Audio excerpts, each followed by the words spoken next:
Good evening, TDN listeners and viewers, and of course, fans of This Week in Interview. Welcome to another episode of This Week in Interview. It's a pleasure to be with you. I'm Anthony Drago. I'm going to be your host and your guide for the next hour or so as we talk about contemporary topics. Um, we usually use the situation in Dominica to talk about them, but the topics that we talk about are applicable throughout the sub-region of the OECS and even the wider Caribbean. Today is August 26, 2026. For those of you who believe in numbers, it's all eights, right? Did you play your lottery today? 888. The eighth month and 26, 2 plus 6 is 8, and the 26th year. 2 plus 6 is 8. If you believe in your numbers, then today is 888. And some people believe that 8 is completeness. And so hope you're feeling extra completed or any challenges that have been happening to you lately. I hope that you felt it coming full circle this day. But on more serious matters, we are going to be talking tonight about the democratic process in Dominica. If you are not familiar, you know that in one of the major constituencies in Dominica, the Roseau North constituency, if you know Dominica there and familiar, there are three constituencies around the city. There's Roseau Central, there's Roseau North, which is Goodwill, Fonkole, um, Bath Estate, and there is Roseau South, which is Newtown, Girondale, and so on, Louvière. Those are Roseau South, and of course you have the main central, Roseau Central. Well, there's a by-election that is scheduled for September 7th in Roseau North because the parliamentary representative for that constituency handed in her resignation to the president of the country because of health reasons. And so a by election has been announced for September 7th. So that's what we're going to be discussing today. There's a lot of um, baggage and a lot of stuff that's going on around that election. Of course, one of the main ones being that since the reconfirmation of voters was launched late last year, in October of last year, this is the first election that's going to take those changes into account. There'd been previous elections, like local council elections or village councils and so on, but they all use the list that existed prior to the launch of the reconfirmation process. And so this is the first one that where the new list, so to speak, is going to be used. So if you're looking at us, no matter whether you're in Dominica and viewing us on RVR Jams radio on DigiPlay channel 59, or you're in the Toronto market, radio SBE carries This Week in Interview live as well. Good night. And of course, those of you who go to This Week in Interview, um, our Facebook page, or TDN Radio Facebook page, our YouTube channel, Roku, um, Instagram, all of the various media channels. Welcome to you. I am just as pleased and honored to have you in the audience tonight. I hope tonight's topic finds you interested and you will post your comments, and we'll take up as many of them as we can. Tonight, to help me with that discussion, is our usual suspect, Mr. Alvin Thomas, uh, you know, renowned public servant, and in the true sense of the word, a servant of the public. He served in Dominica as the General Secretary of the Public Service Union for a number of years. He acted as the General Postmaster. He was the Assistant Secretary in the Ministry of Tourism on the United Workers, while the United Workers Party was in government. Number of hats, and of course, a senator of the JC's movement. He has his ear on the ground, his finger on the pulse, and he is our usual go-to person for most of these topics because he is passionate about Dominica. He's passionate about uh, the data and the statistics. And if you've watched him before, he usually comes very prepared. So I'm very, very excited to have my brother Alvin Thomas on with me tonight. Before we go, folks, the producers are reminding me to remind you that the TDN app is available in the Android store. It's not yet available for iPhone users, but it's available in the iPhone store. So that means that you can really encourage your folks in Dominica and even yourself, you can take us with you on your device. That's what it means. You can take us with you, you can load up the app, and you can therefore tune into all the other good programming that we have, as well as this weekend interview, and you can go on and get past programs and all that. Check it out, download it from the App Store, and it's free of charge, of course. And take us with you. We also will be doing some additional programming now that we are moving in that direction. So let us know what you think. And if you have any suggestions, any comments, check us out. But go into the Android App Store and download uh, TDN Radio or app from that store. Okay, so without much further ado, let's bring my guest up. He's not guest anymore. He's home people, but you because I'm the one who's initiating the questions, we play that role of host and guest. He's no stranger to us. My brother Alvin, welcome back, I should say, to this weekend interviews. Always a huge pleasure. I always look forward to our conversations. Well, thank you, Tony. And let me say a pleasant good evening to you and your producers, as well as the guests who have tuned in to the program. Like you said, it's always a pleasure to come here and to have what I always describe as a conversation. I don't think that platform is meant to just provide information by itself, while of course that is also an objective. But I think at the end of the day, it's for us to have what I consider a civil conversation. And unfortunately, that is missing in discourse in today's politics, not just in Dominica, throughout the region and the rest of the world. People have become so uncivil that if we don't agree on a particular matter, then I don't like you, I hate you. And so I'm always happy to come where we can have that conversation. And at the end of the day, based on the information provided, that could guide us to make informed decision. The knowledge by itself, without application, is not power. A lot of time people say, oh, knowledge is power. But I think they need to go one step further, because if you have the knowledge and the information and you do not apply it, then certainly you are not in a position to demonstrate some level of influence or power. So it's a pleasure, and I look forward to us engaging this evening and stimulating not just our minds, but the minds of the listeners and the persons who have logged in with us on this program. Yeah, certainly. I want to recognize those in the audience who come back every week. People like Didi Easter and Owen and Sophs and I see Nep is already telling us good night. He's usually there as well. I don't want to start calling names because there are so many people who tune in every week. But I want to tell everybody that we really, really appreciate you taking the time to tune in and to participate. This program is following on the one I had last week with Alex Bruno of Kappa. Kappa did a poll in Dominica. He said the purpose of the poll was to gauge the state of affairs in the state of political affairs in Dominica. We had a pretty interesting discussion. One of the main takeaways that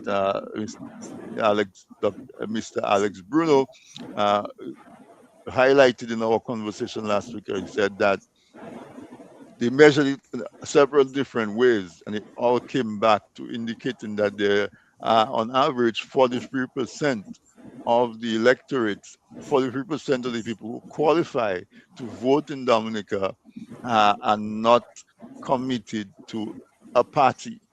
So they are not identifying, not saying that they are going to, that they are supporting the incumbent government, Labour Party government, and they're also saying that they are not committed to the more the leading, the frontline opposition party, United Workers' Party.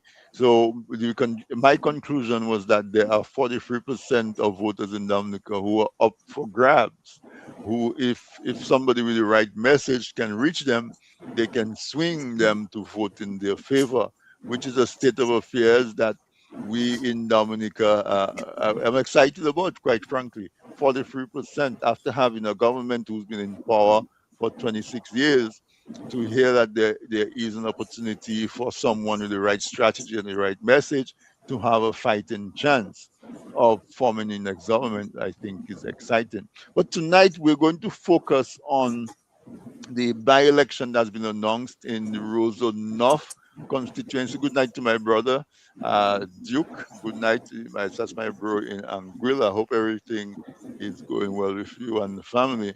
My love and regards to you, bro.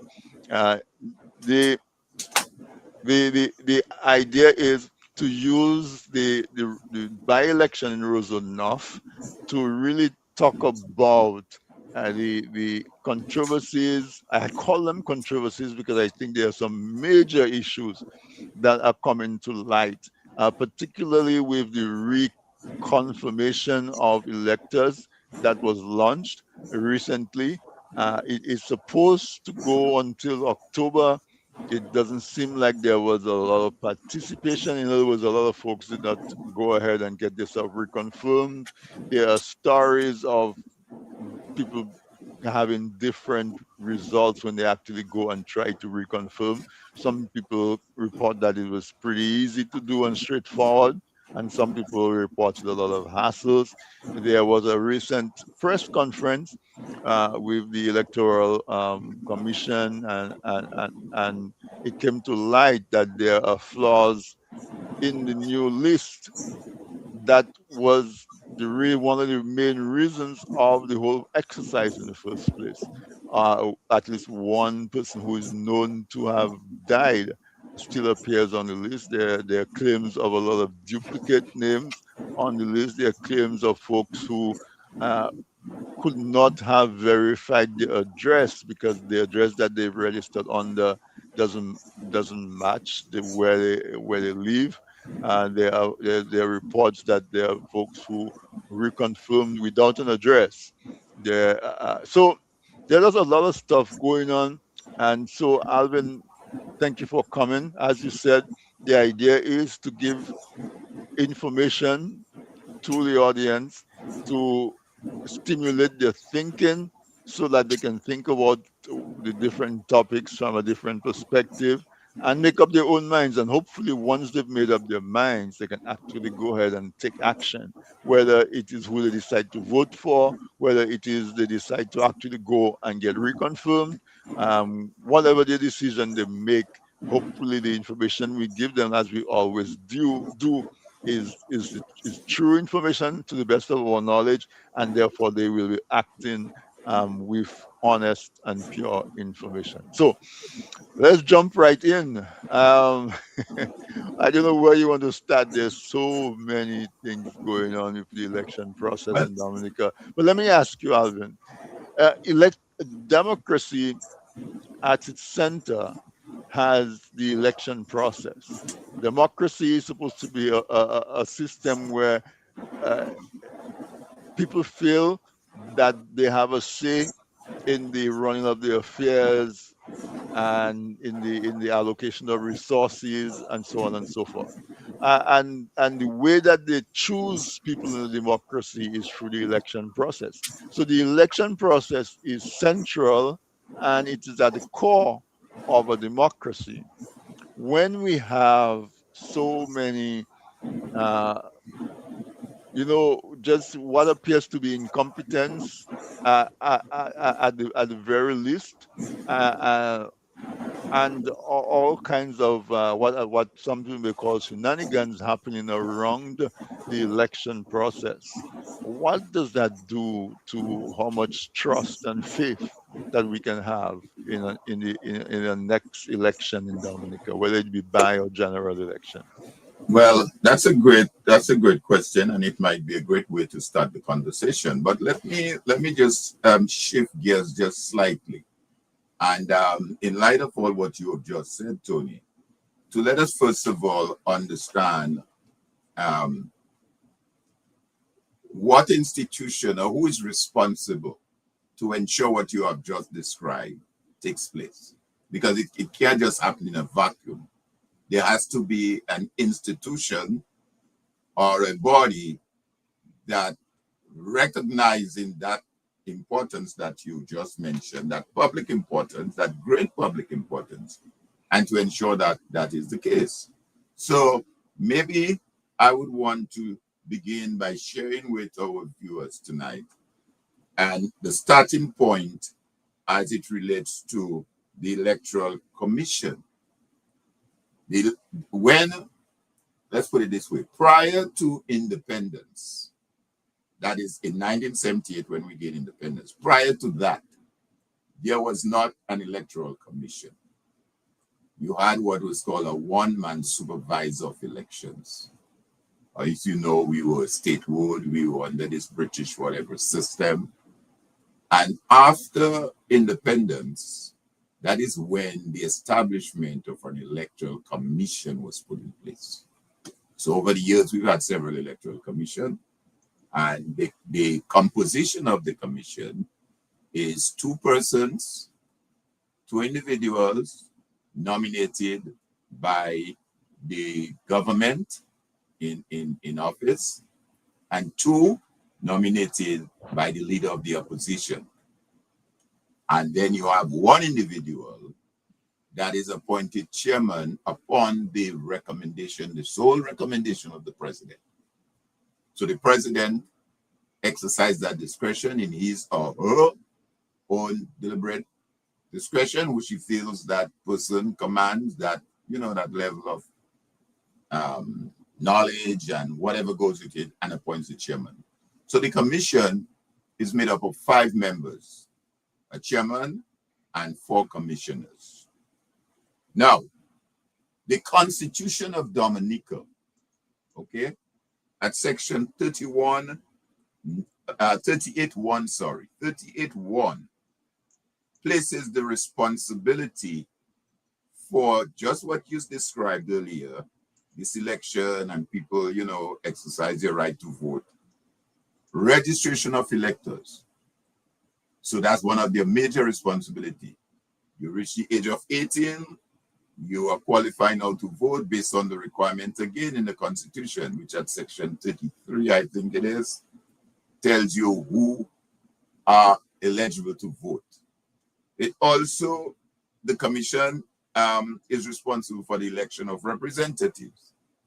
So that is their responsibility to ensure that persons having registered to vote, that can be done in a manner that is conducive to allowing us to select our representative, as well as the election of senators, okay?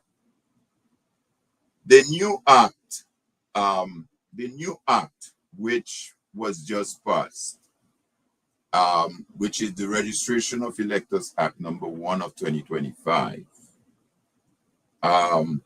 which we will look on some aspect of it a little later, is that new legislation that requires now confirmation of electors.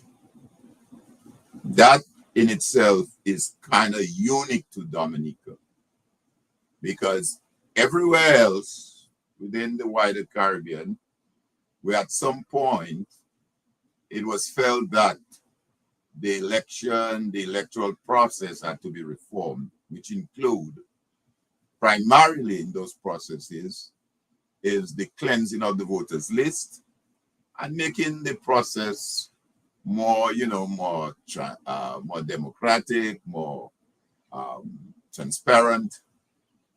That has been done on what is called a full registration.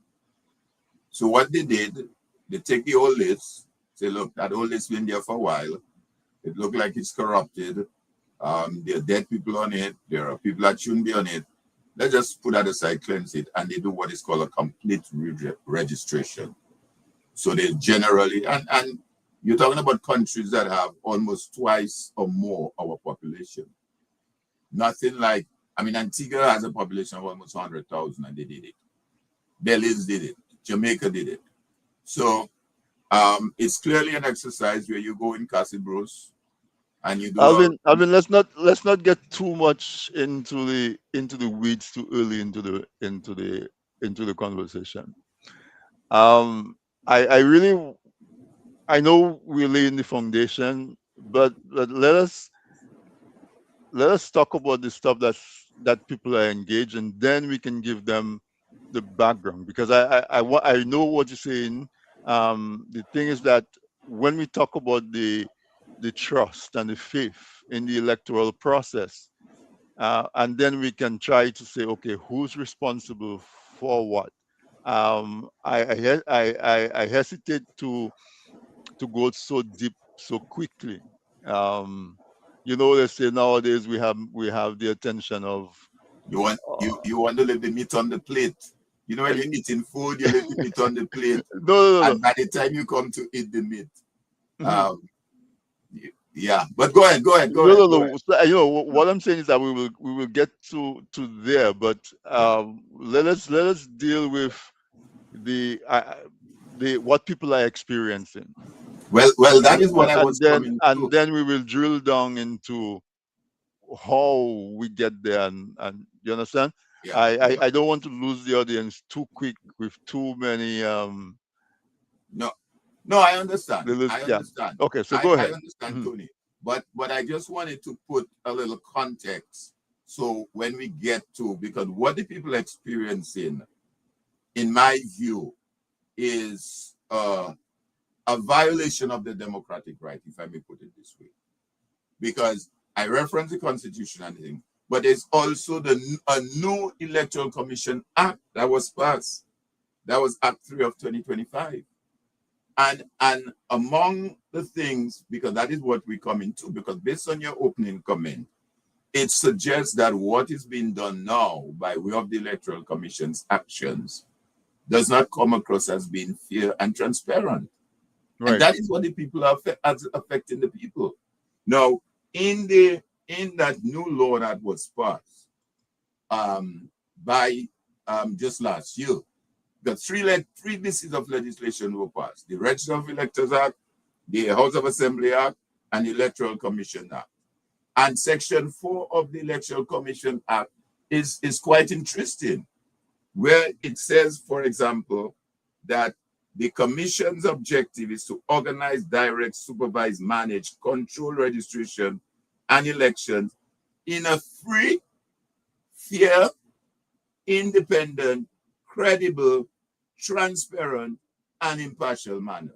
All those words are in that law now. The word free, fair, independent, credible, transparent, and impartial manner. You get it? You get it? Adjectives that are in that one section.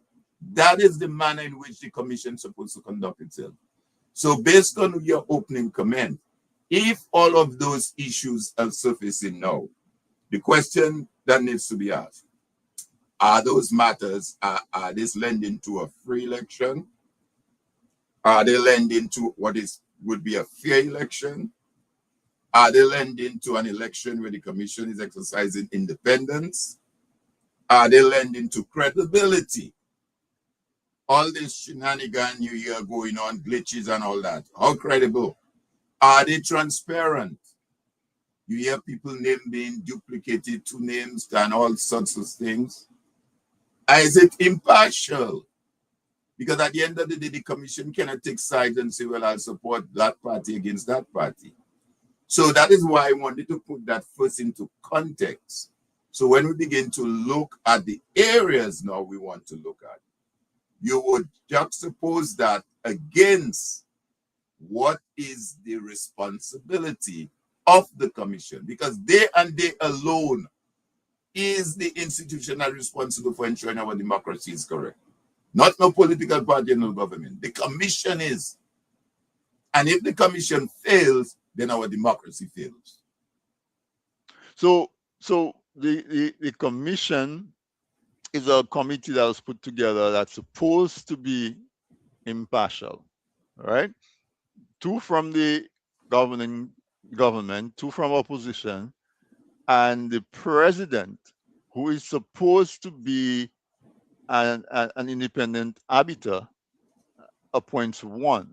But so the system seems like it's flawed because obviously the president pretty much serves as at the pleasure of the prime minister, right? Well, And let's not make that no, it's assumption. not an assumption. I'm Well, saying if tomorrow the prime minister is not happy with the president, doesn't the prime minister have the power to recommend well, somebody else well, to be well president?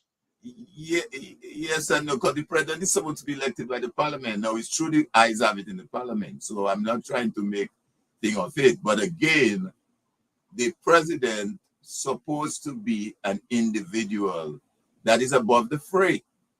So it's very unfortunate that we see the president in that light and feels that the president is the government, which ought not to be.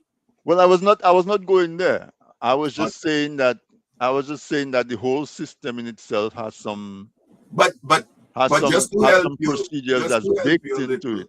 just to Uh-huh. help you a little, the point that you're making in our type of democracy is not far-fetched in the sense that the person appointed by the president may tend to take sides with the two appointed by government.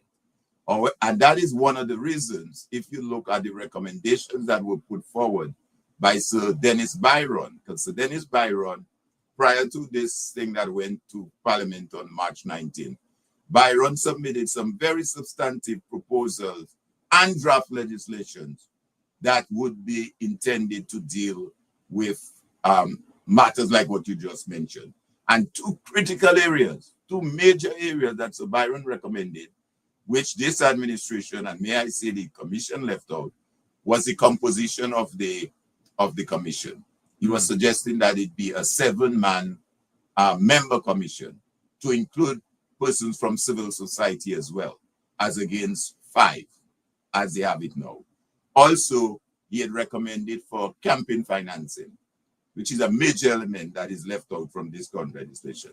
So just to kind of support Right. what you're saying, yeah, So I circle back to the confidence in the electoral process because if the process by which people are elected does not inspire confidence, the the whole concept of democracy falls apart. true. And people may say, well, the supporters of the government, for example, may not agree with me. But when eventually they are no longer in government, they are going to agree with me. Right? You see what I'm saying? True, true, Because true. okay, so let's call it as it is. Labour Party is in power in government right now.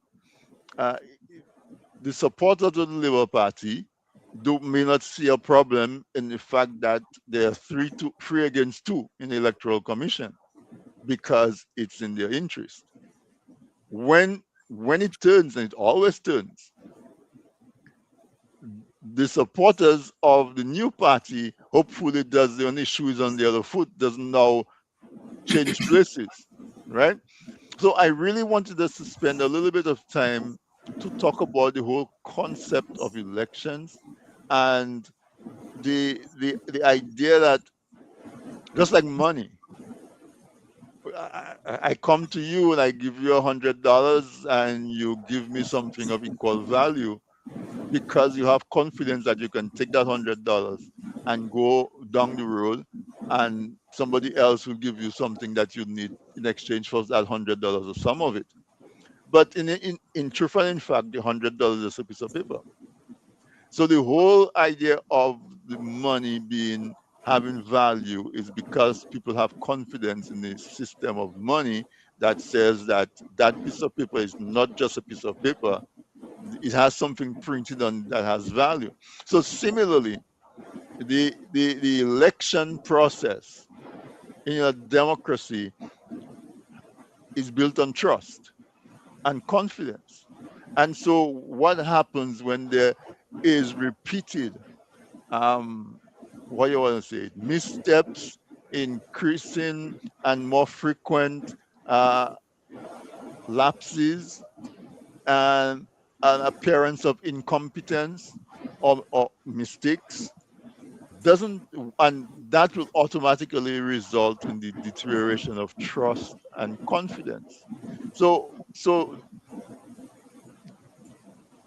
you've already laid down what the commission responsibility is, right?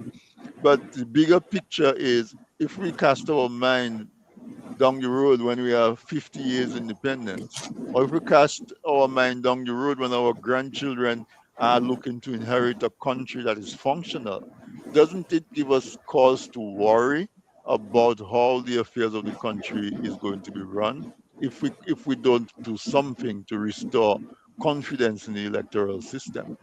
So you are right on that, Tony. And the question which maybe we need to pose tonight, hopefully some of the persons online will maybe lend their voice to it. What has led to that lack of confidence and trust over the Right. years? That's a $1 million question. Because one of the things that one will notice, and you had Alex, my friend, on your program last week, repeatedly we had seen a decline in voter turnout in elections, not just in Dominica, but throughout the region.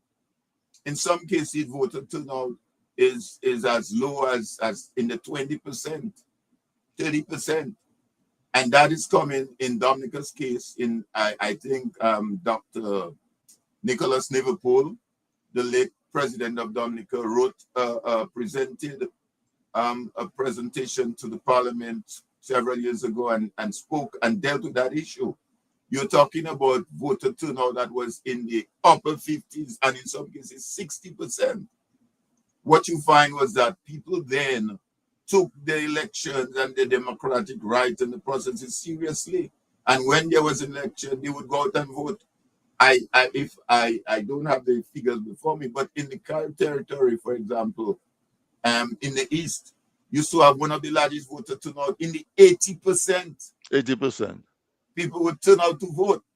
Now, all of that have dwindled, as I said, to about 30%. So the question remains, why are our people, both young and old, are so disengaged that when stuff like that is happening, um, right in your face, as they say, you know, that they are not enraged enough or they do not see it as something that needs to be addressed. For example, the Rozonoff, which we'll get to in a while, on the bloated list, okay? The bloated list that we have of some 74,000 or thereabout persons. Talking about the list that was used for the last general The election. last general election, Mhm. yes, it was like 74,100 and something thereabout, okay? Rozonoff was showing a total electorate of 7,315. Let's say, for argument's sake, that 50% of that was bloated, which is a stretch. That should take us down to what? To the maths. You're the mathematician. I was not a good math student, but I would take us down about 3,500. Mhm. Okay. From what I'm learning to date with the confirmation and all what's going on, they have only been able to confirm just under 2,000 people in Rosanov, 1,882. Wow. Not even 2,500. In To the Rosanna. extent now Wow.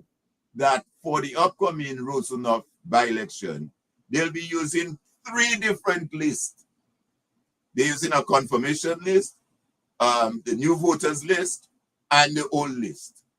You see the kind of confusion that's taking place there? Don't ask me to explain it. I'm just telling it as I get it. I'm not So making how is commission that tonight. possible though?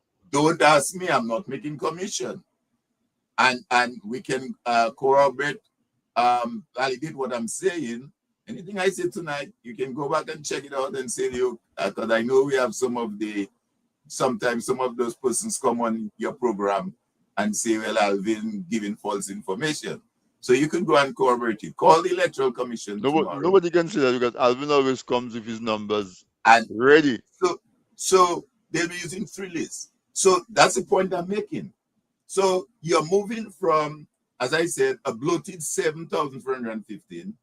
Let's discount 50% of that and say, well, half of that was bloated names, which is not really the case. But let's for argument's sake, that leaves us with 2,500. Now, currently, and you can go, anyone listening can go on the Electoral Commission website now, and it will tell you how many persons have been confirmed. You can go there, and it should give you the list. Hopefully, I hope it's updated. 18,882. That's less than 2,000. That's almost half. What We're have you looking at a talking little about more than now? half. Yeah. Yeah, so that comes back to the question that you've raised, and I'm trying to answer with a question as well. What has allowed us, citizens of Dominica, to become so complacent that we no longer see the importance of an election? You hear people talk about political tribalism is one side against the other. I recall as a young man supporting a particular political party, and you would have rallies, and one rally passing the other rally on the same road, and a lot of fun with it, tooting the horns, and no animosity at all. No animosity, Tony.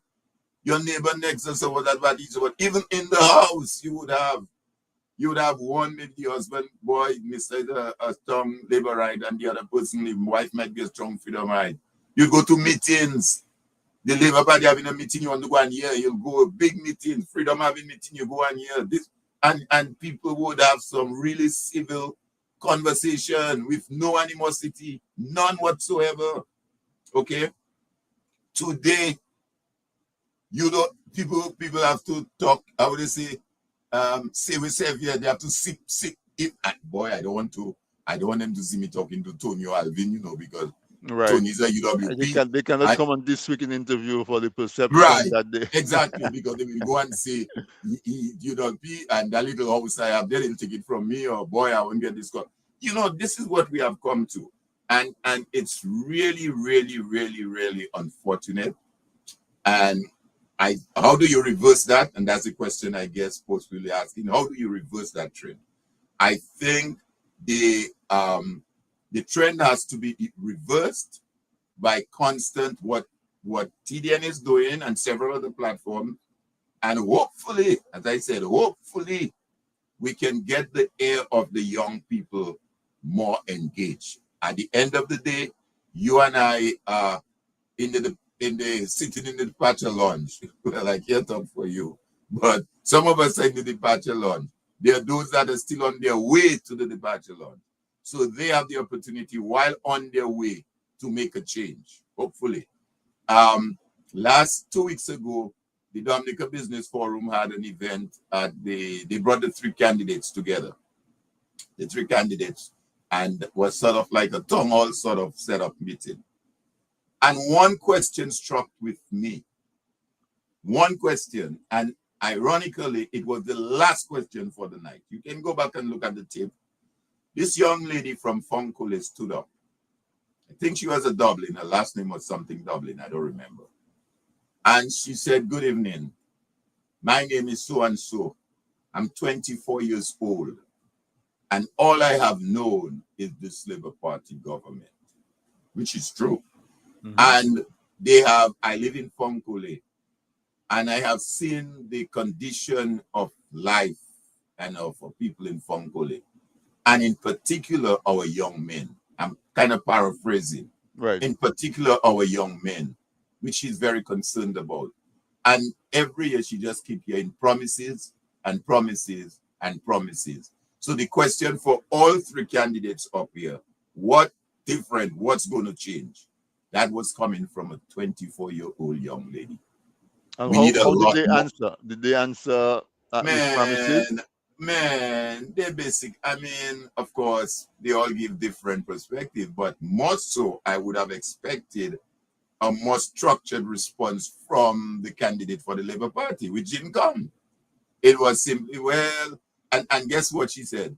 The girl said they started cleaning a little playing field, some nonsense cleaning a playing field. A 4-H club project. Yeah, doing some tricks in kind of thing at the time in the village, or sort of thing, but nothing substantial. They have a health center which have not been constructed for years and nothing.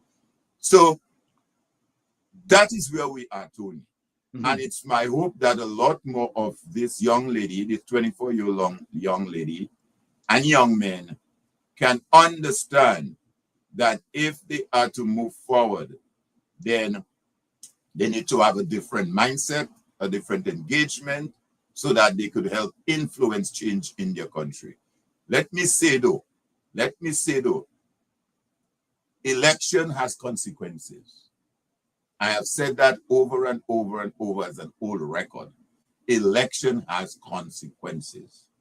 If you take a man who is not trained to drive the bus and you put him in the driver's seat to drive the bus, he doesn't have a license, he's never driven that road, he doesn't, what do you expect? There is a possibility that that bus is going to go down the cliff with you. All of you on the bus. Election has consequences. Currently, as we speak, there's so much that can be spoken about tonight as it relates to the program. Currently, as we speak, for example, a young man or a young woman who is legal, has no illegality as it relates to travel or movement, cannot get a US visa to come to the US to study or to visit. Now, the question one might ask, well, who's responsible for that? Some might quick to say it's Donald Trump, it's the US government. Some will say, well, it may be the relationship between our government and the US government. But the question I will pose to them is that the only two countries that cannot get visas right now, and correct me if I'm wrong again, I always stand corrected, is Dominica and Antigua. And I think Grenada, if I'm not mistaken. But Trinidad doesn't have that problem. Barbados doesn't have that problem. Guyana doesn't have that problem. St. Lucia doesn't have that problem. Turks and Caicos doesn't have that problem. I mean, we have the CARICOM is made up of 18 member countries, you know. And the member country of CARICOM that is serving the longest in Prime Minister is Prime Minister Roosevelt Skerrit, you know. He's been there the longest, you know. And his citizens cannot, a citizen of Dominica who has no problem with the law of Dominica or of the United States, has a passport, accepted at a university in the US, meets all the requirements, can pay for his study, is denied a student visa to come to the US to study. Election That of is the consequences. Yep. that is the extent of the consequences. Now, I know we said we can talk about the budget at some other time, but under the question of education, if you look at the budget under the education, you know the three countries that are listed there for young people to go and study? Morocco, China, and Cuba. And there is some reference made to University of Guyana. Morocco, go check and see what's happening in Morocco now. China, which is miles and miles and miles away from Dominica, and Cuba. We know what's happening in Cuba. No reference made to the University of the West Indies. And there are several Dominicans who have studied in the University of the West Indies. Several. No mention made. But you know why no mention is made? Because as we speak now, the government of Dominica owes the University of the West Indies 31 million US dollars by non-paid student fees. What? 31 million US dollars the government owes the University of the West Indies. When you send a student to study there, you know there is the contribution that the government pays, what is called government contribution, whatever. That is equivalent to 111 million EC dollars. The last time they paid the university was in 2012. Wow. 2012. So how do you tell me that you have interest in young people, for a young Dominican to go to Cayville, Barbados to study, Trinidad, or any one of those places? Yes, they could go on their own volition, but they will pay their full expense. They will pay everything. Your government cannot now give a scholarship and say we're sending you to Cayville to do medicine, or Trinidad or where's the other one, or Jamaica, Mona, Mona in or Jamaica. any one of them, right? Because they are in default of payment in the tune of 31, 32 million US US dollars. dollars. They have Wow. not paid since 2012. Wow. Election has consequences. And that is why the young people of Dominica must become more engaged. They must get more involved so that the conversation we're having tonight will take a different format, a different form, because you're asking some very pertinent questions.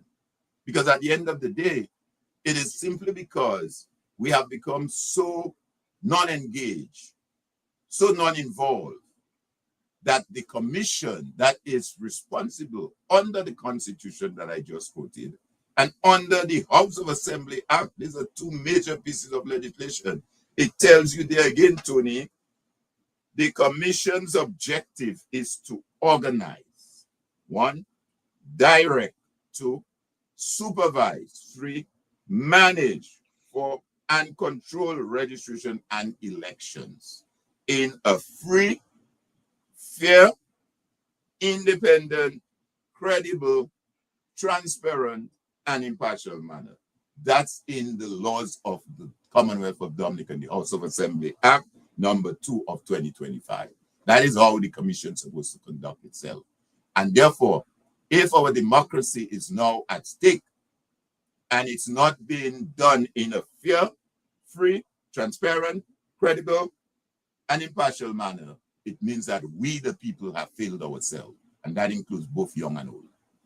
That word credible there is key. Because how can you see the process as being credible? Alvin, Dominican fought for what they call electoral reform. I always objected that what they were asking for is not electoral reform, but that's a different conversation. And the result of the electoral reform, the government giving in to the demands for electoral reform, the main feature of it is the re-registration process. And in the first list that they put out from that process, there's a dead person on it. That's right. That's right. There are And duplicate and and names on it. and the response that the Dominican citizen received from the chief elections officer, which again is a position within the constitution, she has constitutional authority, was that there were glitches in the system, quote I mean, unquote what does that glitch. mean? That she Exactly. could have said it was raining on Wednesday night. There were glitches in the system. And she went further to say that we dealt with it. And I personally, she said, I personally handled that one. I removed it and whatever. The questions remain, well, how many others like that you personally handle? I mean, Exactly. where does your role and your function start? You're a chief election officer, have to have a plane, all of that. I personally. So the question that needed to be asked, well, was it a glitch specific to Mr. Pinard, or was it a glitch specific to 5 names, 10 names, 20 names, 100 names, 60 names? I mean, what is it? Now, I don't know if you saw a meme going around, very interesting meme, when the question was posed to her. If you look at the body language of the chairman, I don't know if you saw it. Well, he take The, both of the mics. if you see, He took both of the mics and he put it in take front of both, her. not even one, you know. He didn't even say, well, let him leave one by him and he give her one, you know, so in case he may have to follow up to help her. He take both mics and it's his mannerism in how Yes, he did it. I mean, I know the chairman very well. It's, you know, he's a friend of mine. And it's the mannerism and the body language. When the question was posed, he looked on the side and I seen in his face saying, is that a real question? No, is that happening for true now? And Pamet, Chiviko, Dimeleko, I mean, we're laughing, but it's not funny. He took both Dimeleko. of the mics and he put in front of her, and she's like, "Okay, you on your own. Explain yourself. You're on your Explain own. yourself."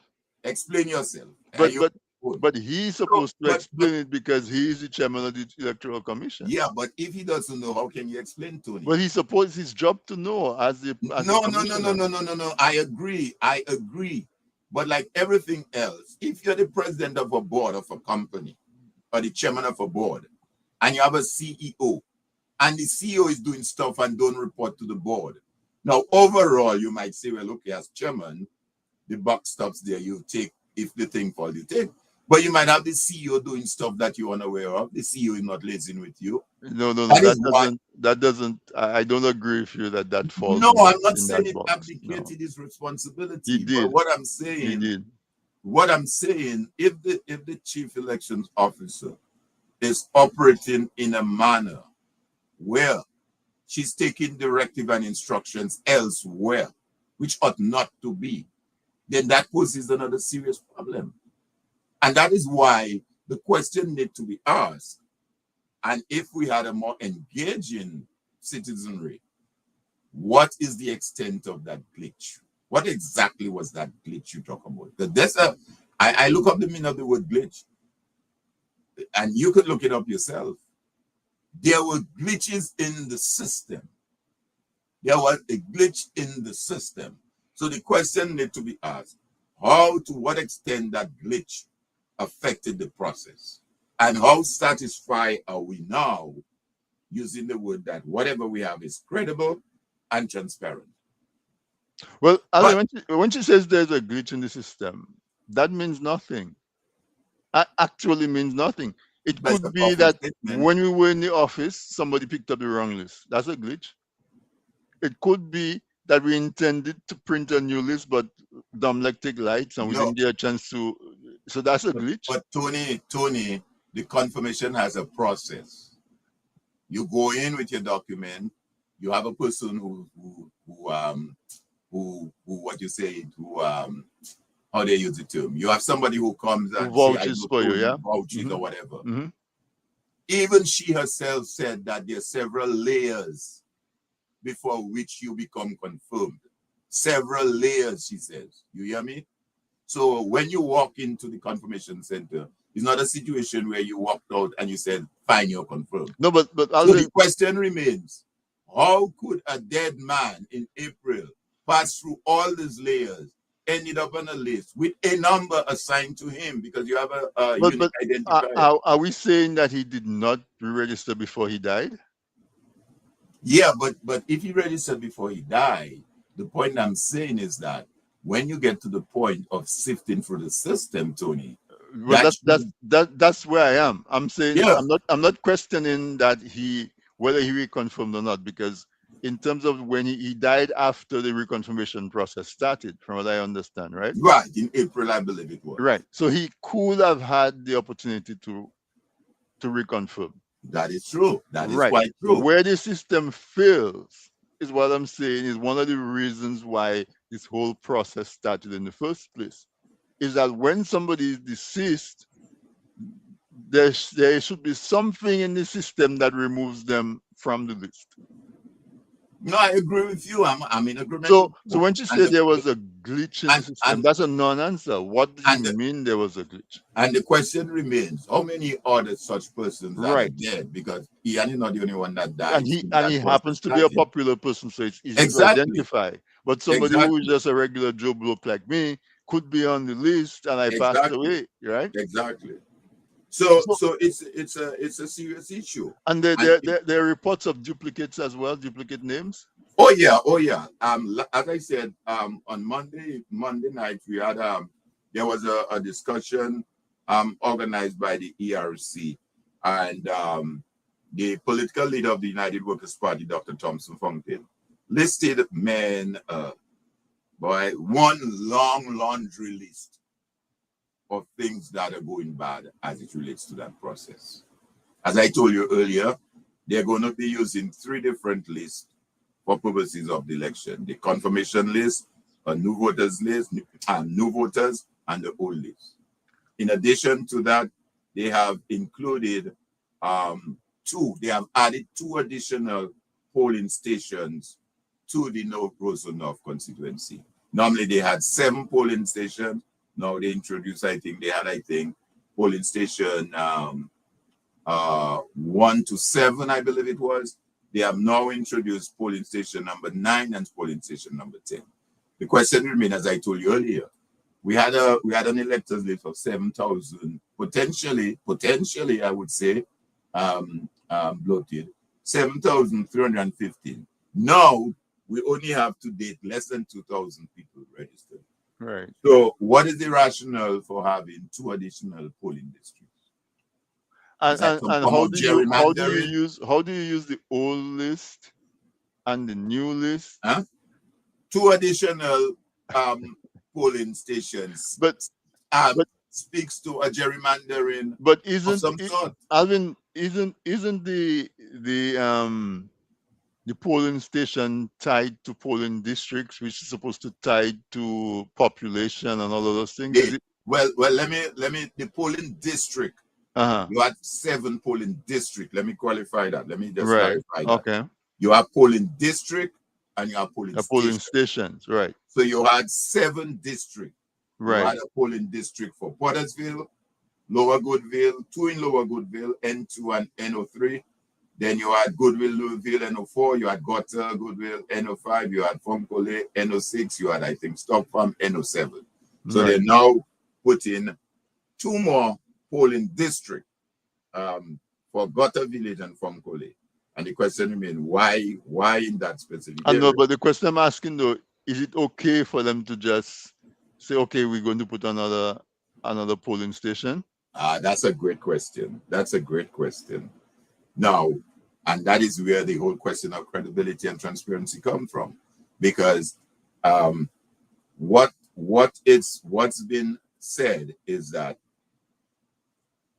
again the Thompson gave some timelines. On the 4th of August, you had a budget debate, supposedly a budget debate on the 4th of August. Okay, first time in the history of Dominica that a budget debate takes place in August. I know in our last program that I was with you, a viewer who was on referenced me to the Finance Act that says the minister has 40 something days Mm-hmm. to which he can do it. Now, that is true, or maybe true, or is true. I would say not maybe, but it's true based on the legislation. But one would expect you go by precedent, customs, practice. I mean, you've had government in office since from independence in 78 up until now, almost 40 years, presenting budgets to Parliament. And at no time did our budget go in August. That same Finance Act was a revised act, I think it was 2000, somewhere in the 20 something it did that act. It used to be the Finance and Audit Act, and then they split it, and you have now the Finance Act stands on its own and the Audit Act. So it's been there for a while. But interestingly, the budget went in on the 4th of August. On the 7th of August, 3 days while the budget debate is going on, the government slipped in a piece of legislation in the parliament. How many persons were aware of that? To raise a question to us, where they introduced a legislation saying that the supplementary list cannot be contested until after the elections. You Really? hear me? You hear what I just said there? Prior to that, you could, if Tony's name is on the list, and we know for a fact that Tony is not in Dominica or whatever, you could question Tony names on that supplementary list and have it removed. The government moved the legislation that's saying that the supplementary list that will be also used during the election, you cannot contest it until after the election. So Tony must go ahead and vote. And if after the election you're satisfied that Tony vote wasn't a good vote, then go ahead and challenge it. So there's no route to challenge a legislature as being unconstitutional in Of Dominica? course there is, Rob Tony. I'm not an attorney or legal person, but of course there is road. There are several areas that which a matter can be challenged. It can be challenged in the court as a matter of where you ask for a judiciary review. You can ask what is called, for example, you could say, well, a mandamus. You could ask the court for a mandamus, that is an order compelling a statutory officer to perform in a mandatory statutory duty. You could also ask for a declaration where a particular act or omission of the commission is unlawful. You can ask for the court to allow for disclosure of order of information. You could also apply for an interim protective relief from the court. So there are various areas in which you can put a matter before the courts, asking for the court to look at that. But that is what happened. Now that was on the 7th, okay? On the 9th of August, the Prime Minister, the 9th was what? I think that was a Sunday night. Everybody is all excited. The Prime Minister going to address the nation, and the Prime Minister addressed that elections will be held on September 7th, and he had advised the President to issue a writ. On the 10th, next day, the President issued the writ immediately. So you see the timeline? Right. 4th, 7th, 9th, 10th. Again, if our citizens are not alert, are not involved, are not engaged, then questions can be asked. And interestingly, like we said, we'll talk about the budget at a subsequent program. The Prime Minister, who was the former Minister of Finance, okay, the former Minister of Finance did not speak on the budget in Parliament. And in that particular budget, you had a major matter in the budget. That is the reform of the tax structure that we use in Dominica. Zero. We have a zero tax structure. From what we had, 15 up to maybe 35 maximum, to now zero. So Again, Dominica has no income tax? No, they have removed income tax. You don't know that? You haven't looked at the budget, my young man? You haven't looked at the budget? Interesting.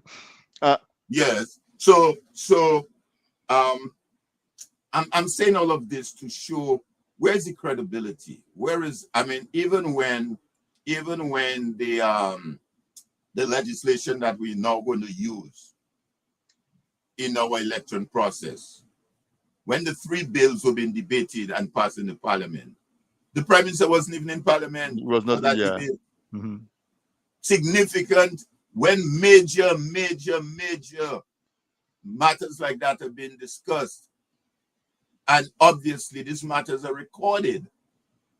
They are recorded for prosperity.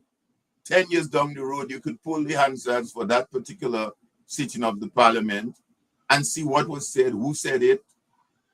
And the Prime Minister was MIA when the legislations were passed. I mean, how could a major piece of legislation of that nature be passed in Parliament and the Prime Minister does not have a say on it, an opinion, a direction to lead his team and say, well, okay, team, yes, I'm with you. This legislation means well for us. He was MIA. And in this current budget that we just had recently, no contribution from the Prime Minister on the budget. That's beneath him. He's too busy to address Parliament, even on what we consider to be. And that is why I'm saying we are where we are today, because our citizens have failed to take up their civic responsibility. But Alvin, you don't know what you don't know. What I'm saying is that when we went to school, there was a subject called civics. Yeah. And so, is it the fault?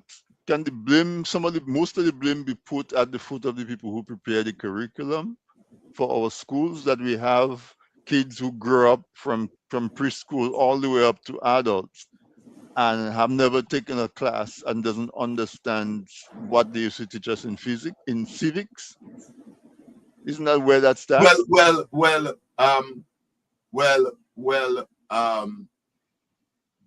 That is true, Tony, except to say though, we can't portion all the blame on the young people. We as the adults have to take some of it. In other words, if a child is in your house and you show bad examples and you don't train your child the way the child should grow up, then tomorrow you can say, well, my son came out. So you can still do what you need to do as a good parent, and the child turned out otherwise. But there is a responsibility of us to be able to guide. So yes, you're right. We had certain programs in place that would allow us. But notwithstanding that, again, I may have mentioned that before in this program, I was a young second former in 72 or thereabout, 72 years, 72, 73 at the SMA, when we had a serious uprising in the school. Where you think it started? In a classroom, you know. Young men in our little 12, 13 years old, 14, 13, thereabout, not even 14 maybe. And we decided that, well, the bigger ones in the higher forms, like in fifth form, and so the Bulldogs and the Roy Wilson and those fellas, they were pretty much the leader in the thing. Decided we have had enough nonsense going on. In our view, at the time, we felt it was nonsense at the SMA, and we're not going to take no more, and we're going to walk out. And the rest is history. The school got shut down for a period. There was an inquiry into this whole matter. A public inquiry was set up. So the point I'm making is that we were young minds, but we were so engaged. We were not taking nonsense. We were not taking nonsense, Tony. And I think I am appealing to the young people of Dominica to be more engaged. And of course, to us, the seniors. And that's one of the reasons why whenever you invite me to this program, I somehow feel obligated to share with you and to provide information and to make some comparisons. And sometimes you say, well, oh, that was old school, that was before. But if you don't know your history, you don't know where you're going to go. Exactly. You must have to have a certain context of your history to understand where you are now and why you are there and what changes you need to make to improve your lives and move you forward. So I notwithstanding my extremely busy schedule, I always, try to come on and educate. Let me just say, for example, the August 7th legislation that we spoke about that was slipped into Parliament, whereby you cannot contest the supplementary list until after the election. The next day, the 9th or thereabout, and neither the 8th or the 9th, subject to correction, the commission published a supplementary list with 260 additional names on that supplementary list. 260 names. Let me also say to you, Tony, at section 81 of the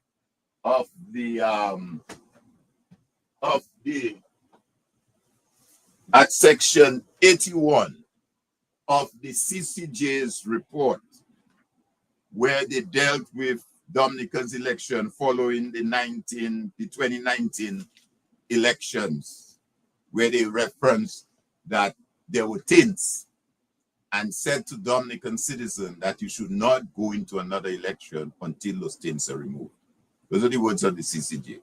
At section 81 of that report, that deals with the electoral list issue, here's what the justices said. The electoral list are central to legitimate and lawful elections, full stop. The duty to maintain the integrity of list of electors falls to the Electoral Commission. One complaint in these matters is that, quote, the polling clerks, returning officers, and chief elections officer failed to use the revised annual list and the supplementary register as the register of the electors of the polls. The list complaint. Of the 10 petitions filed, 9 contain the list complaint. That's in the CCJ report. So what I'm saying to you, Tony, if your electors list is compromised from the start, meaning that there are names there that ought not to be there, the election has failed even before the man cast. Yeah, and then you cannot challenge it until after the election. So, and that is where we are, unfortunately, Tony. But Alvin, it is significant that legislature has not been challenged at all in the courts. Well, that is significant, absolutely significant. And again, unfortunately, our people are so timid to always held the view that, oh, the court is a waste of time. Oh, you're just wasting your time. Oh, what are you going to get out of the court? But you know, and I know, the system of government and governance of a country is the executive, the legislature, and the judicial. I mean, we see it right here in America. We see just recently where a judge ruled that the 75 countries that Trump said couldn't get their green card process was illegal. And he has that the Rubio had no authority to do that. So the court ruled. Of course, he has always grounds to appeal until he gets to the highest court level. So my view is that there are certain things that need to be challenged. And this timid approach that we have to suggesting, well, it's a waste of time. I mean, that if that is the case, then we become the land of the jungle. Yeah. So if I cannot go to the court to say, well, Tony trespassed on my land, or Tony took my land, which is mine, then I'll take my cutlass against Tony, and Tony take his cutlass, and we settle it there. But that is why you have a judicial system in place to take care of those matters. Look at what happened. We stayed well over a year without a leader of the opposition in parliament. And in my view, and in some person's view, the parliament was not duly constituted because you didn't have a leader of the opposition in the parliament. The structure of the parliament wasn't properly constituted. So the question remains, all of the legislations that passed during that time, are they valid? Because the office, there are certain positions like the chief of police, the various senior positions where the prime minister must consult with the leader of the opposition, must consult before the appointment. Right. So how did we appoint all these persons we appointed without the leader of the opposition? But you had, of course, give credit to Lennox Linton. He was persistent and took the matter to the court. And guess what? The court ruled that the president acted unconstitutionally. Wow. The court ruled that was the president acted unconstitutionally in violation of the Constitution by not having appointed a leader of the opposition in her own deliberate discretion among the members that were in the parliament, that she should have done that. The court ruled. Obviously, they can appeal it, and we'll see how it goes to the OECS Court of Appeal, if they do appeal, and finally to the CCJ. But the point I'm making is that there are opportunities for us as citizens, and any citizen of Dominica, it does not necessarily have to come from a political party or any citizen, yeah. Any citizen has under standing, the yeah. Constitution who feels aggrieved and feels that their right to a bridge can take the matter to the court. So a citizen can now say, look, based on what's going on in the commission, I am not satisfied that the conduct of the commission and the statements made by the chief elections officer allows for a truly organized, properly directed, supervised, managed, and controlled election that would lend itself to it being free, fair, independent, credible, transparent, and impartial for the various reasons that I've just cited. I mean, what could possibly be the motive of the government to go into parliament during a budget debate? Already the budget is late. The prime minister himself not talking on the budget. Very little. I mean, when we get to that discussion, you'll see how empty that was. A budget that has a major tax reform in it. And on the 7th, 3 days during the budget debate, you slip a piece of legislation there, stating that the supplementary list cannot be contested until after the election. What is the motive behind that? And that is, and right after that, the supplementary list is issued. Issued with 260 plus names on there. Now, in our system of democracy, Tony, we have what is called first past the post. That's the system of democracy we have. We don't have proportional representation. We have first past the post, meaning that you and I going into a contest, and you can win me by 1 vote. By 1 vote, yeah. By 2 votes. We've seen it happen time and time again in Dominica. In the 2019 election, Dr. Thompson Fountain lost by what, 5-6 votes, they said, in his constituency? Less than a handful, yeah. Hmm. less than a handful. Then in where you call it, Castle Bruce in Castle your Bruce. Hmm. constituency, what's the name? Teacher Ernie, What's, teacher only lost by what? One vote I heard, something like that. And they had to recount and then reversed and yeah. and they ended up she lost by one vote or two votes. So clearly, if there is this shenanigan going on, and you know adding the electors list, and keep in mind what the CCJ reference that electors list to be. It is the central element. You hear the words that they use?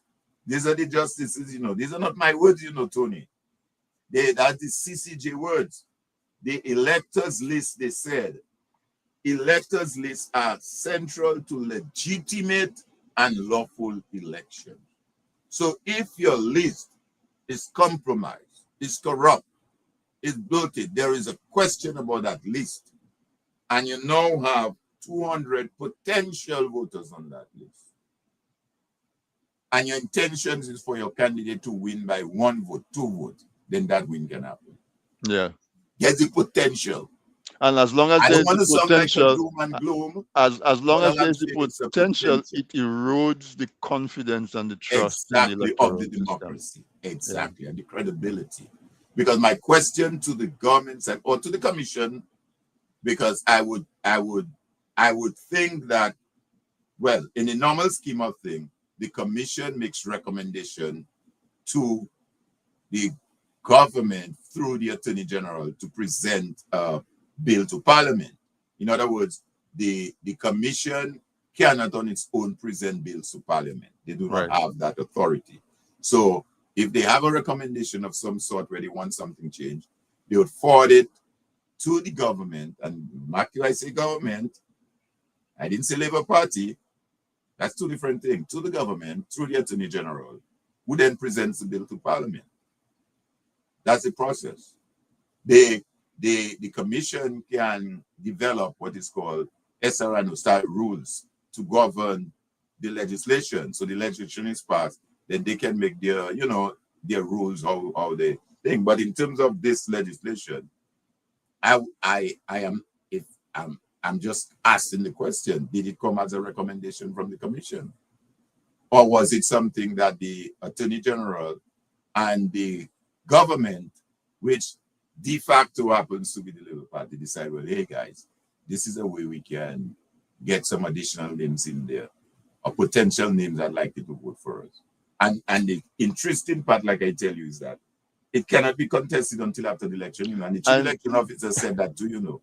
She said, look, it's the law, it's the law, it's the law. And if you have anything, you have to go as is. And after the election, it can be challenged. no, to put it in perspective, we have been going through a reconfirmation process that has been long and convoluted and discombobulated and all kinds of things you can describe about it. It's a new system that has not yet been tested and proven.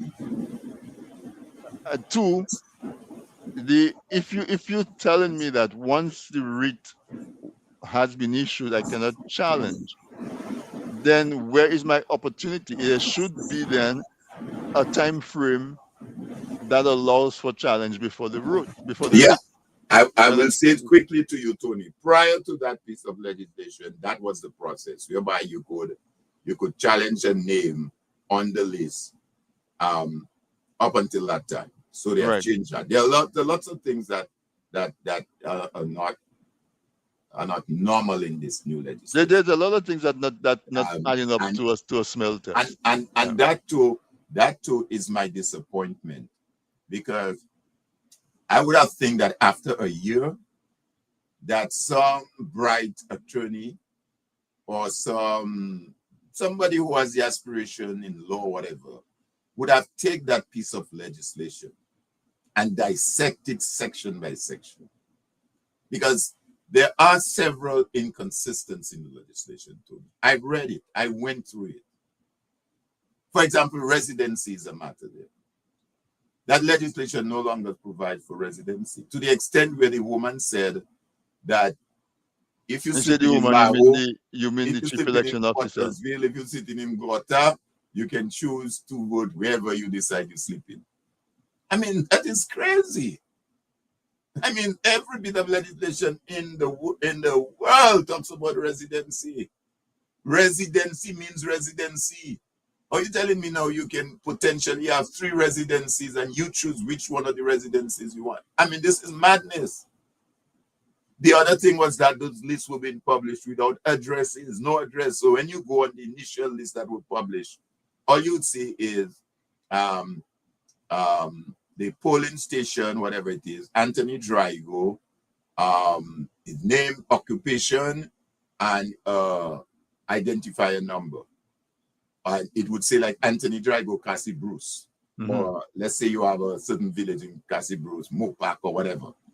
But no address. And that was in clear violation of the act as well. The act specifically states that and that is where the address ties in with residency. Right. So I can't just put Alvin Thomas Roseau. It must have Alvin Thomas, 17 Church Street, or 24 Great George Street, Roseau. And my polling station and my identification number. So again, they had to go, they said, and fix it. Fix it. Credibility again. And then you don't have the opportunity to check what they fix and challenge it. So I'm a little disappointed, like I said, that I know attorneys, they want to get paid for their service, obviously. But I would see that as a really good study, a good project that a bright attorney would take and say, let me take the both laws side by side and see what kind of improvement that law has versus that other law. And let me tell you, there are a lot of things, because since that law was passed in March of last year, 2025, they have been to Parliament at least 3 times, if my memory serves me correct, and put in various pieces of legislation to correct some anomalies or inconsistencies in the law. And the most recent one was August 7th, where they went and slipped in that legislation as it relates to the supplementary list. And one of the things they mentioned, and they did as well in submitting that SRO, to say that you must have a valid piece of government ID to be able to present to vote. So, if, for example, you have your passport, this is what you have. You maybe don't have a driver's license. Maybe you self-employed, or maybe you don't have a social security, but your passport expired on the 5th of September. The election is 2 days later. You can't use that passport because for all intent and purposes, it's not valid. It's not valid. So you have to go get a brand new passport. And there are some people who don't drive and don't travel, so they may not have a driver's license or valid, passport. but it has to be valid.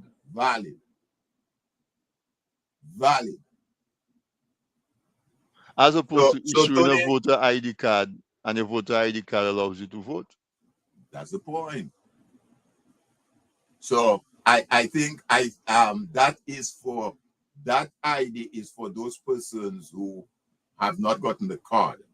So they've not been confirmed and they don't have a card. So they will be coming maybe from the old list, I guess. The old voters list. Because remember they said they're using 3 different lists. Now, they're using the confirmation list, the new voters list, and the old list. So, Tony, unfortunately, that's where we are. But having said that, all of that, there is still, I'm a man of hope. There is still room for hope. I think those of us, yourself and many of us, my good friend Alex and several of us, who continue to speak out, who continue to discuss, to dialogue, to educate, to provide information. And like I always said, you know, I mean, if I provide an information that is not correct, I will be the first to come on your program and clarify. At the end of the day, I'm still waiting for somebody to successfully challenge you. Keyword successfully. At the end of the day, we have good intentions. We all love our country. We all love Dominica. Notwithstanding the fact that we may I will take you to task for that, you know, Alvin. What? We don't all love Dominica. Oh, Lord. I think deep down in our heart. No. But, you know, let me tell you, Tony, let me tell you something. There's some people that have a difficulty in demonstrating love, you know. Like the wife might say to the husband, well, you don't love me, you don't rub my head, you don't caress me, you don't, you know, you go to work, yes, and you provide food in the house, but I don't see the love. So maybe they don't have a way of demonstrating that love. But I think deep down, we all love Dominica, but I guess our approach to it, more of us must demonstrate it in a more vocal way, in a more proactive way, that this is what my country is and this is why I stand for my country. I think that is what's lacking. And again, I don't want to beat up on the young people. I think the future belongs to them. The future belongs to them. I mean, a young man who is 24 today and hopefully taking a young woman taking care of themselves have another maybe 40 or plus more years to another 40 plus more years to be in Dominica. Someone like me, I'm not sure I have another 40 more, unless I fall in the footsteps of my grandmother who lived 111. But that is wishful thinking. You know, I don't want to go down we that. share that in common. My maternal grandmother lives to be 108. Exactly. So I don't want to be wishful thinking and think that. But if God so decides, it's all right. But a young person today at least have in their 20s or 30s or thereabout, have at least another 30, 40 years or more. No more. So that is who they're the ones that are responsible for moving their country. I've said before that what when 2 years from now, Tony, 2 years from now, 3rd of November, 1928, we'll be celebrating 2028. 2028, sorry, 2028. We'll be celebrating 50 years as an independent nation, half a century. When we do an assessment and we look back on all of the things that we've discussed on this program, the question remains, where are we now? Where are we now? Are we in a better place? One might argue and say, well, yes, we have highway, we have roads, we have Friendship Hospital, we have all kinds of things. But what of our values? What of our, where do we see, like I said, young people today are restricted. There's problems for them to travel to the UK, problem for them to travel to Canada, to America to study. I mean, jobs are not there as it should. I mean, crime is out of the way. You know, there are a lot of issues. And that is not to say, I mean, think of it, Tony. We're just a population of 70,000, you know, under 70,000, with potential and resources. Our people are very, very, very resourceful. Our people are resilient. Our people are smart. We have smart people in Dominica, smart. Those of us who come here and have our kids here with us, we see how our kids have done so well in various fields. They go way above in various fields. They're smart. We have resources in Dominica. We have land. We have water. We have, I mean, you just name it. I mean, what do you think? Which countries do you think help develop Europe. Europe? Who helped develop Europe? At one point, our people grow cocoa, they grow bananas, they grow coffee, they grow lime. Dominica is one of the largest lime producer country in the world. We were the leading producer of lime oil in the world Lime, most of the time. Yeah. vanilla, we have vanilla, we have I mean so many stuff. Do you know that what you call it?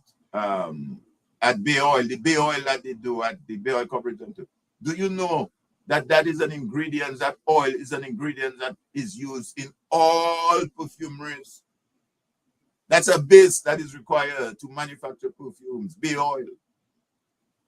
We had a Bay Oil distillery, we can still do it. Cassava, limes, cocoa, bananas, citrus. There's no doubt we have a depth So, of resources. exactly. So But it's not Alvin, for one of us not having our resources to develop ourselves as a country.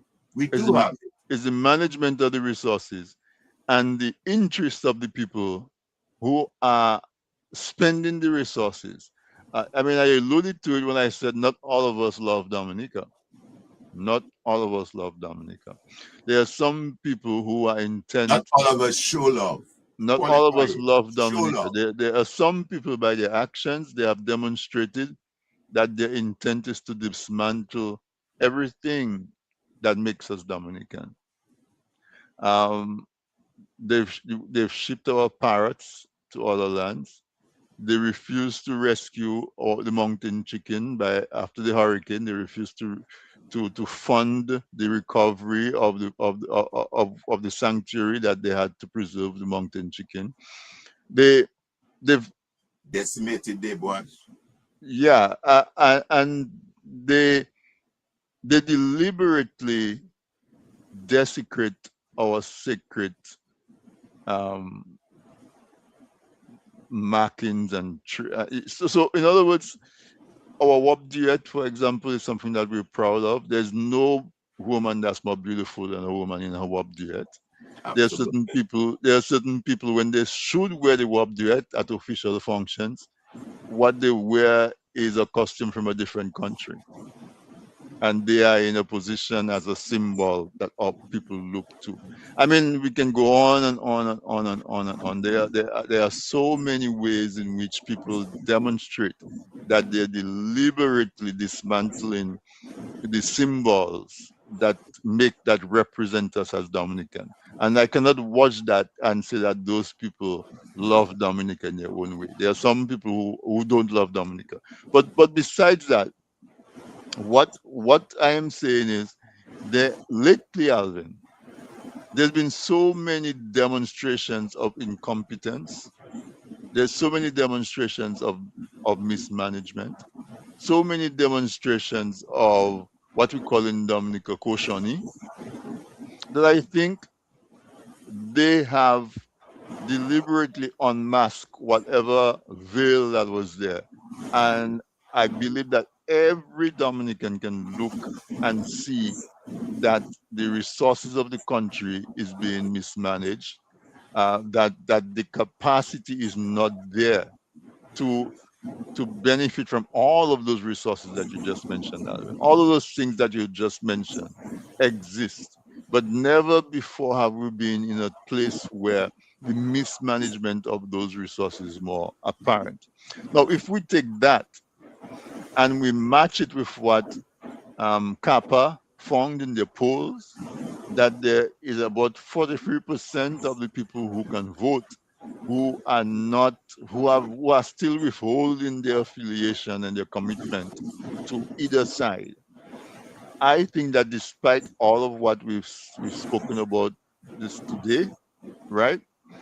Even with the law that says that you cannot challenge the supplementary list after the writ has been passed.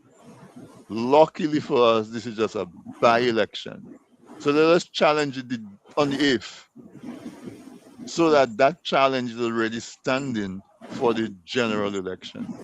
You understand? Yeah. I think by showing their hand in the by-election, it gives us the opportunity to do something about it. Right.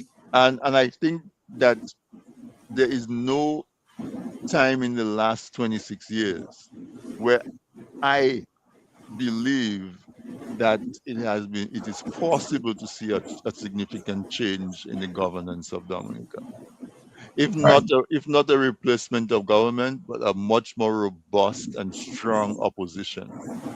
Right. I think the opportunity is there. Yeah. So I don't want it to sound like we're defeated, because let's face it, if we lose confidence in our electoral process, the main function of our electoral process is for the peaceful transition of power from one side to the other. As you said, Alvin, if we don't have confidence in that, the alternative is force. All right. Hmm. So there one side that is trying to stay in power by force. Will that result in a response where people who are suffering now will want to wrestle power from them by force? And so there's a lot that's at stake when we talk about it. And so I'm bringing it in that context as we come to the end of our conversation, so that we're not just talking in theory. We're talking about practical risk, practical jeopardy that our people are placed in if we allow the continued dismantling of the electoral process, because the alternative is anarchy, the alternative is chaos, the alternative is violence. And so we have to, as you said, not give up on challenging things in the court, because what is the alternative? The alternative is very, very unpleasant. Alvin, I'm going to allow you to give closing remarks. I know you usually come prepared, so you probably have some notes in there that you haven't touched. I don't know. But let's take it home, because it's already 9:39. We're approaching 2 hours. Yeah, yeah. Well, I mean, your last comments there is so on point, Tony, because um, the the what you just said there is again made mention in the CCJ's report, and a lot of us have referenced it time and time again. But I'm not sure to what extent we, those of us who are in a position to make sure that what is said in that document is put into action. At section 77, and that's what I'm going to close with. Well, before I go through that section, let me just say one more thing as it relates to the current situation at the Roseau North and the list. Again, I'm quoting from Dr. Thompson Fountain, and it is my hope that the information that he has provided are true and can be validated. He said there is a name of an individual who has not lived in the Roseau North area, who was sort of coerced into registering as a voter. And when this individual recognized the inaccuracy or whatever he did, he wrote to the commission through his attorney asking that his name be removed off the list. And the commission has refused. He wrote to say that I need my name removed because whatever situation allowed it to happen, he heard through his attorney, and the commission refused. That goes back to that August 7th legislation that says the supplementary list cannot be contested until challenged after the election. So you see where we are? Let me close, Tony, based on your comments, and again reference the CCJ's report. At section 77, I'll quote, "Moreover, without such free and fair elections, the preambular value of the creation and maintenance of and respect for lawfully constituted authority would be fatally undermined. The consequences of such a denial, that a reflection on Caribbean history demonstrates, include loss of legitimacy, public unrest, and even revolt. In contemporary terms, free and fair elections are so fundamental to the democratic way of life that without it, the very legitimacy and sovereignty of the constitutional state is brought into question. Constituted as is by, quote, in parentheses, the people of Dominica. In this regard, it is worth reminding ourselves, again, in parentheses, the will of the people shall be the basis of the authority and, in parentheses, legitimacy of government, unquote. That's at section 77 of the CCJ report. And that's the note on which I will end. If we do not get it right, as the justices themselves have pointed out at section 77, it can lead to revolt, unrest, and questioning the legitimacy of the government or the persons that is supposedly elected by the people. That is how serious this thing can be. I hope, Tony, again, thank you for having me to share on this program tonight. As I said, it's a conversation, and I'm always happy to provide whatever knowledge that I have. I think myself, yourself, and several of us do have that responsibility and obligation, notwithstanding how far we are. And those of us who maybe love Dominica more than others, or not unlove it, as you put it, I think we have an obligation and a responsibility to guide, to help engage and elevate the conversation for the betterment of humanity. One of the tenets in my JCI creed, as you mentioned in the start of the program, I am a strong member of the JCI, Dominica JCI fraternity organization. And one of the tenets in that creed that we recite whenever we meet as JCIs is service to humanity is the best work of life. And that's why I continue to do what I'm doing. Service to humanity is the best work of life. It also says that government should be of laws Oh, and not yes. of men, Oh, right? yes. It says Because that too. Right. laws are supposed to be durable. Man is just pass with passing, Absolutely. right? Absolutely. So Alvin, I want to say thank you for coming on. Yeah, as always, super prepared and with a strong basis for what you say. I I hear you put out the challenge every time. Challenge me and show me if what I'm saying you have evidence or otherwise, and I'll be the first person to concede and admit and see. And so far, I know a few have kind of challenged, but nobody has been able to come up with the goods to They make hide you. behind they hide behind the back door, man. They ain't coming up front. I So need them to come up front in the ring. Come in the ring. the challenge is still there.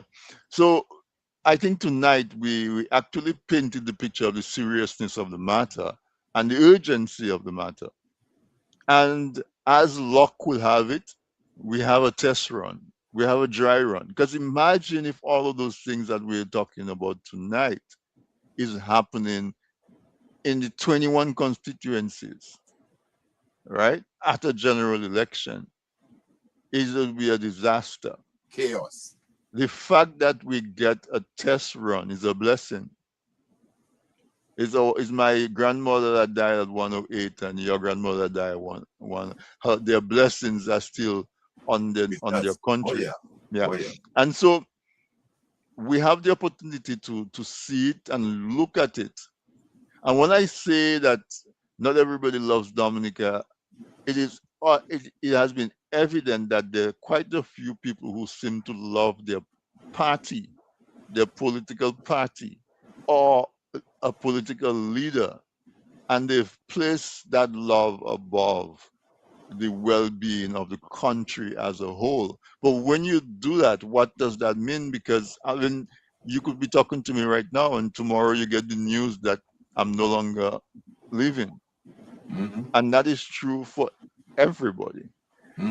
So when you sacrifice your career, the integrity of your career, the integrity of your own personal principles, the integrity of your country, so that you can continue to lift people up who may not still deserve to be lifted up. What happens if that person fall and die? Mm-hmm. Absolutely. All of what you've sacrificed suddenly becomes an empty shell, right? Correct. And it's not that I'm trying to wish that anybody's life is shortened, but it's a reality. We all mortal Oh yeah. beings, We're just passing. and it can Mm-hmm. happen. So what I'm appealing to is to understand that transient part of our nature, of everybody's nature, and to let us use our energy in areas that are more durable. When you build up Dominica and you put Dominica first, you're doing it for generations, Mm-hmm. as opposed to doing it for now. And so for the 43% of people who are standing and not knowing who to cast the vote for. I cannot tell you who to cast a vote for, but I can tell you that if you take an honest look at what has been happening in our country, and as Alvin said at the start, compare where Dominica is now to where it was 20 years ago. Can you genuinely say that we're better off? And can you genuinely say that we are on a path or a track that's taking us to a better place? How does Dominica compare to our neighbors in St. Lucia, in Barbados, in Antigua? Look, I saw on Facebook that there are businesses in those islands that are actively recruiting Dominicans to come and work in their business. Hmm. Who is migrating to Dominica to work? And yeah, there's a few contracts going on and workers coming to work on those contracts, but is that migration or just coming to? So Well, one of the, without tripping you, Tony, one of the budget inclusion, they said, I don't remember the year they put, is to raise the population by 100,000. Again, I mean, that is just talk in itself. Where yeah, is the policy and the vision towards that? We yeah. want Why to a win hundred? the Why a next hundred administration. thousand? Why Exactly. How did you why arrive not on that number? 110? Why not 80,000? Right? So Yes. again, as I said, there's so many demonstrations of incompetence. There's so many demonstrations of missteps. There's so many demonstrations of lack of capacity to be able to run the country that I'm appealing to that 43% to make a decision that if you have a choice, if you have something in your hand and it's not working for you, you're going to continue holding it and see if it will work, or you're going to let it go so that something else can come into your hand. It may not work, but I can guarantee you, if you keep what's not working in your hand, it's not going to work. If you allow something else to come, it might work. And so that's why I want to end my appeal to go and re-register. It might be too late for the Rosanov Confirm, not constituency. register. Confirm. Confirm.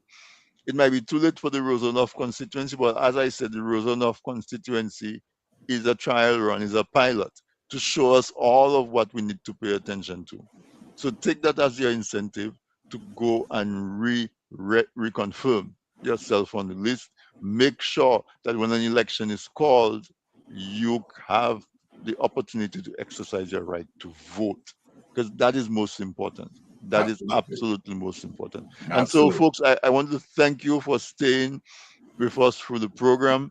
And one more thing before I go, my producer reminded me is that, do you notice that the campaign for Roseau North is not about what they are going to do for you or for the residents of Roseau North? Do you hear anything about the hospital in the campaign? The hospital is situated in Roseau North constituency. You know, there's some of those urban areas that for decades have been in need of some kind of upgrade and revamping. We know where they are. We're not saying that they're any worse off than any other people in Dominica, but the environment in those communities needs some attention. They have not been given the attention, and so the neighborhoods continue to deteriorate. Alvin spoke about the 24-year-old lady that sees what's going on around her. Look at those things, take a sober look at those things and make correct decisions that's going to take us from where we are and move us forward so that when 2028 comes, we have something to be proud of, and we can call ourselves Dominican really in a proud way.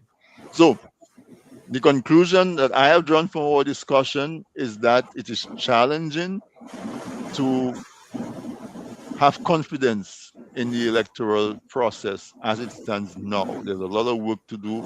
There's a lot of cleanup to do. And so let us roll up our sleeves and work towards reestablishing the confidence in the election process, because we want to avoid the alternative. We want to have change of power for elections, because the alternative is very, very ugly. So, folks, Alvin, I want to tell you good night and thank you so much for a wonderful discussion, and the audience for staying with us. So, practically for 2 hours. And of course, the team that helps me to put this program together, I appreciate it. Thank you so much, everyone, and good Thank night. you, Tony, and have a great week.